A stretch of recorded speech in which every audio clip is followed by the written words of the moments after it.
بہت سارے ملحدین جہاد پر اعتراض کرتے ہیں کہ آج دنیا میں اتنی چیزیں ایجاد ہو گئی ہیں مارکیٹنگ کے لیے، پیغام رسانی کے لیے، کیسی کیسی علوم اور فنون ایجاد ہو گئے، تو اس کی کیا ضرورت ہے؟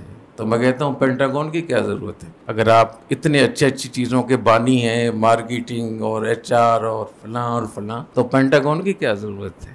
پھر نیٹو کی کیا ضرورت ہے؟ پھر B-52 طیاروں کی کیا ضرورت ہے؟ پھر ایٹمی ہتھیاروں کی کیا ضرورت ہے؟ اگر اتنی اخلاق کی آپ تعلیم دیتے ہیں تو جیسے پینٹاگون کی ضرورت ہے، ایسے GHQ کی بھی ضرورت ہے، جہاد کی بھی ضرورت ہے۔